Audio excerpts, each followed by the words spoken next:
Хайде да видим сега кой се смърси през пости.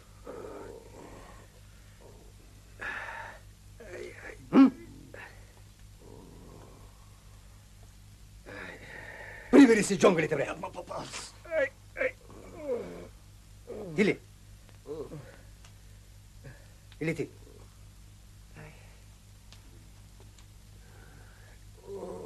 Ей, то свърколак. А сам ли си? Намет ли си?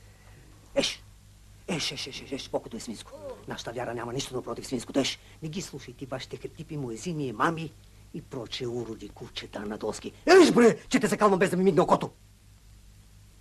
А тъй. Дъвчи. Хубава сланина. Българска. Християнско ядене. Общо употребително и благородно. Сланинката ни крепеше, кога ни биехте. Кога ни грабехте.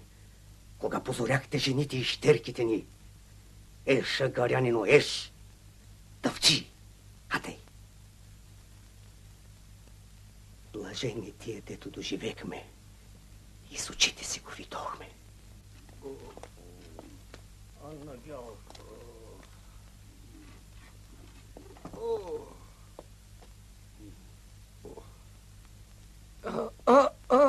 Наджи.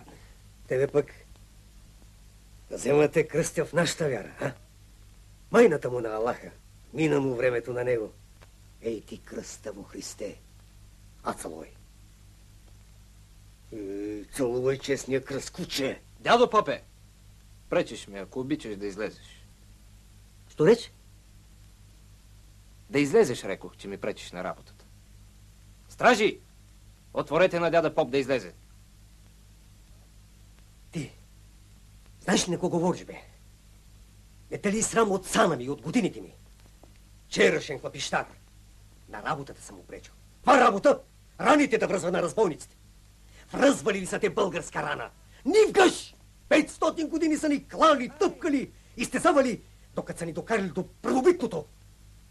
А то, учило там пизики-мизики, шамагалчитуки, шамагони, че ми липсва дипломатика и милосердие към скотския наш душманин. Книжни хора сте вие, отвлечени, от науките замаяни.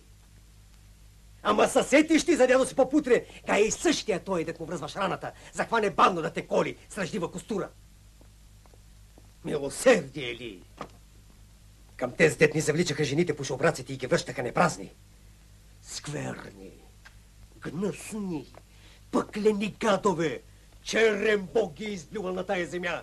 С кръвчицата им трябва да я напоим.